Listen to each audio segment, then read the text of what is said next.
तो शेजान सर, आप क्या कहना चाहेंगे, आज का जो मार्च निकल रहा है इस पर आपकी क्या चुनौती लग रही है आपको आखिरकार? देखिए, चुनौती हमारे सामने नहीं है, चुनौती उनके सामने है जो यहाँ के ये सिंडिकेट को चला रहे हैं जी। जो ये स्टे माफिया है, यहाँ जो चुने हुए नेता है, जो हारे हुए नेता है, कहीं ना कहीं उनका पूरा का पूरा संरक्षण प्राप्त है इन लोगों को, और पूरा का पूरा इनके साथ में इन्वॉल्वमेंट है, अपने यहाँ बिठाते हैं, उठाते हैं। ये जो सिंडिकेट है, इनके ऊपर मैं हमेशा ये डे वन से बोलता हूँ कि इनको पॉलिटिकल संरक्षण प्राप्त है। कहीं ना कहीं आप देखिए किस तरह से साजिश करके इन्होंने हमारी मुहिम को, ये इलाके के लोगों की मुहिम है, ये किसी की जाती लड़ाई नहीं है, ये लड़ाई उन लोगों की है जिनके घर टूटे हैं, जिन्हें घर में से निकाल कर बाहर निकाल कर तोड़ा गया है। उनके दिल से पूछिए उस वक्त ये नेता कहाँ थे, चाहे यहाँ का पार्षद हो, चाहे यहाँ का विधायक हो, चाहे शाहीन बाग उधर अबुल फजल के पार्षद हो, कहाँ थे? एक आवाज आज तक नहीं निकली इनकी हलक से। क्यों नहीं निकली?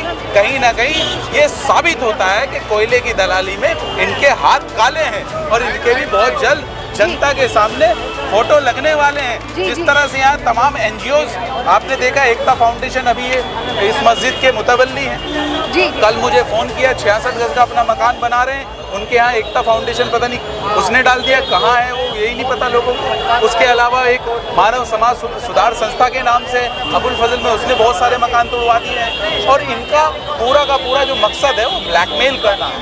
इनकी ईमानदारी, अगर किसी के साथ इनकी कोई पर्सनल बात है, कोई इनकी जमीन की लड़ाई है या कोई इनकी फ्लैट की लड़ाई है, ये उस वक्त कहाँ जाते हैं जब वो बन रही होती है, जब बन रहा होता है। तो सर, ये जो स्टे मिल जाती है, आपको नहीं लगता कि लचर व्यवस्था है कि कोर्ट भी जो है किसी भी पर्टिकुलर इंसान के यहाँ पे कोर्ट जो है वो पेपर की बात सुनता है, और कहीं ना कहीं ये इलाका अनऑथराइज है, इनरेगुलाइज कॉलोनी है, और ऐसी कॉलोनी पूरे दिल्ली में 2000 कॉलोनी है। ये सिर्फ ओखला का मसला नहीं है जी, ये सिर्फ ओखला का मसला नहीं है, पूरे दिल्ली का मसला है।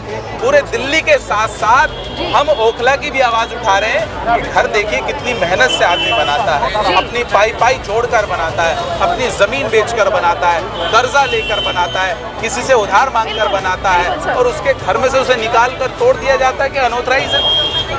तो ये एमसीडी का जो बुलडोजर चल रहा है, ओखला, अबुल फजल, शाहीन बाग, बदलाव, ये एक जांच का विषय है। जिस तरह से एक राहुल ने 40 PIL डाली थी दिल्ली में लगातार, और सिर्फ अनऑथराइज कंस्ट्रक्शन पे महरौली के अंदर, उसी तरह से ओखला पे भी एक जांच का विषय है। चाहे वो नेता हो, अभिनेता हो, चाहे वो स्टे माफिया हो या कोई भी हो, ये जांच का विषय है। और एक ये बड़ा सिंडिकेट यहाँ पे जो MCD में जिनको बोलते हैं बेलदार, यहाँ पे अलग अलग इलाकों में बेलदारों की अलग अलग जगह ड्यूटी है, उनका भी एक बड़ा नेक्सस है। वो लोगों के जो नोटिस होते हैं, जो तोड़ने से पहले नोटिस दिया जाता है, उस नोटिस को बाईपास करते हैं वो।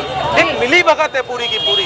जिसका घर तोड़ने जा रहे हैं उसको एक हफ्ते पहले नोटिस मिलना चाहिए, नहीं मिलना चाहिए? बिल्कुल, एक हफ्ता पहले मिलना चाहिए, 10 दिन पहले मिलना चाहिए। यही तरीका होता है। किसी का घर आप तोड़ने जा रहे हो, नोटिस दिया जाता है उसको 10 मिनट पहले नोटिस चिपकाया जाता है, या 20 मिनट पहले, और फौरन तोड़ दिया जाता है। ये पूरा का पूरा मिली भगत है, और इसको जो ये टीम है, जो सिंडिकेट है, जो नेक्सस है, इसको सपोर्ट पूरा का पूरा यहाँ के जो नेता है, चुने हारे हुए नेता है, वो सपोर्ट करते हैं। उनके यहाँ ये बैठते हैं। एक वो आर के नाम आया है अबुल फजल में, जो टूटी है बिल्डिंग, जिसका नाम सलीकुर रहमान है, मानव समाज सुधार संस्था में कुछ मेंबर बना हुआ है, वो बैठता है XMLA के पास। तो सर, आप जिस तरीके से और भी विचार है आपकी, सरकार जो है, कूड़े आप यहाँ पे देख लीजिए, सड़कें देख लीजिए, केजरीवाल सरकार ये कहती थी कि हम अगर MCD में आएंगे तो हम ये जो भाजपा बार बार दुहाई देते थे जनता को, भाजपा है इसलिए होता है, भाजपा ये नहीं करने देती, अब तो ये खुद बैठा हुआ है। उसके बाद देखिए इतनी बड़ी डेमोलिशन ड्राइव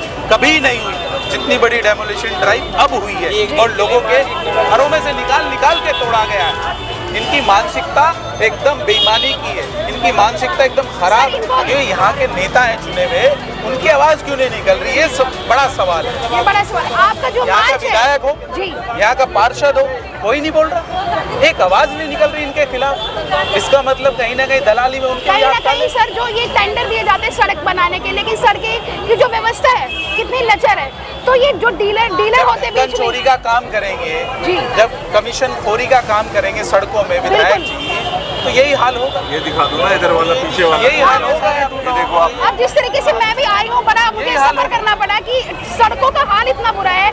और सर ई रिक्शा है, सीधी सी बात है, जो फंड मिलता है, देखिए दिल्ली में फंड की कमी नहीं है। हाँ, स्टेट का अपना फंड होता और है, सेंट्रल सेंटर का। अपना फंड देती है, तो फंड की कमी नहीं है। लेकिन इनकी मानसिकता जो है वो घटिया मानसिकता है। ये इलाके में विकास करना ही नहीं चाहते। तो सर- इस इलाके के अंदर 25 साल में एक कूड़ेदान नहीं बन पाया, एक कूड़ेदान नहीं बन पाए सर। वहीं पानी पे 10 सालों में नहीं आ पाया। वहीं पे खाना बन रहा है और वहीं पे कूड़ा है, तो बीमारियां भी कितनी फैल रही है, इससे भी बहुत। मर जाए इनकी तरफ से, इनके हाथ इनकी तरफ से मर जाए, कोई फर्क नहीं पड़ता। कितना बुरा हाल है, कोई देखने वाला नहीं है, ना करने वाला, सबको अपनी अपनी पड़ी हुई।